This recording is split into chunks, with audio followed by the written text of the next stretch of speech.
اور چونکہ پولیٹیکل ہے اور آپ وائس چیئرمین ہیں آئین تحفظ تحریک آئین کی، تو مجھے یہ بتائے گا کہ اب کیا واقعی آپ نے تسلیم کر لیا؟ کیونکہ اچکزئی صاحب کہتے تھے کہ ایک ایجنڈے پہ بات نہیں ہو سکتی عمران خان صاحب کی رہائی کی، وہاں پہ کہا جا رہا ہے کہ پارٹی لیڈ کرے گی، جو اطلاعات آ رہی ہیں آج جو بات کی ہے صحافیوں سے عمران خان صاحب نے، پارٹی ان کی لیڈ کرے گی یا آپ کی جو تحریک ہے وہ اس کو لیڈ کرے گی؟ جی شکریہ. دیکھیے تحریک تحفظ آئین کا جو پلیٹ فارم ہے اس میں کئی جماعتیں شامل ہیں، اور ہم نے ابھی آل پارٹیز کانفرنس بھی 31 کو اور 1 کو اسی ضمن میں بلا رکھی ہے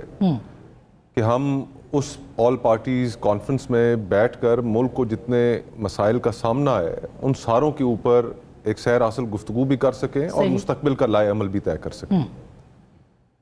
تحریک انصاف بھی اس الائنس کا حصہ ہے. تحریک انصاف نے متعدد دفعہ ماضی میں احتجاج کیے، حالانکہ وہ اس الائنس کا حصہ رہے ہیں، لیکن تحریک تحفظ آئین ان احتجاجوں کا حصہ نہیں تھی.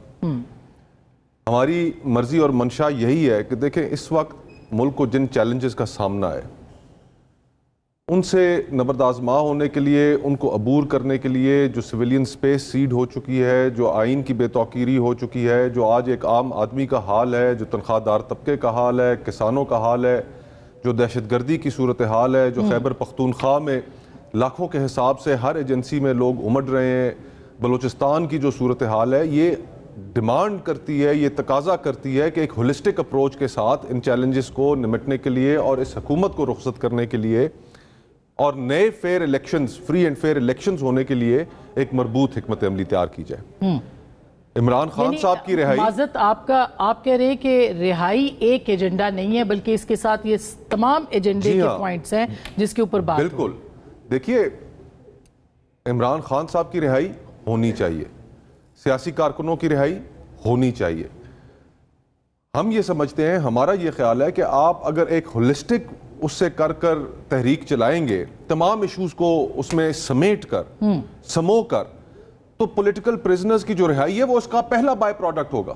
پہلا غیر حتمی نتیجہ جو ایک اچھی پولیٹیکل موومنٹ کا ہوگا، جو تنخواہ دار طبقے کی بھی آواز بنے گی، جو کسانوں کی بھی آواز بنے گی، جو اس ملک کے اندر دہشت گردی کو ختم کرنے کے لیے بھی اپنا کردار ادا کرے گی، جو ایک نئے میثاق جمہوریت کی بات کرے گی.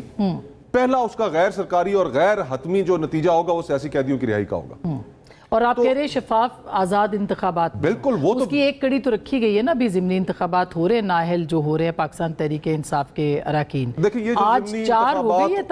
جو ضمنی انتخابات ہونے ہیں، سزاؤں کے نتیجے میں جو ہونے ہیں، اور جس پھرتی سے الیکشن کمیشن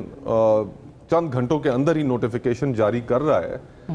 نہ ہی اس الیکشن کمیشن کی کوئی عوام کی نظروں میں کوئی کریڈیبلٹی ہے، نہ ہی اپوزیشن کی نظروں میں کوئی کریڈیبلٹی ہے. اب تو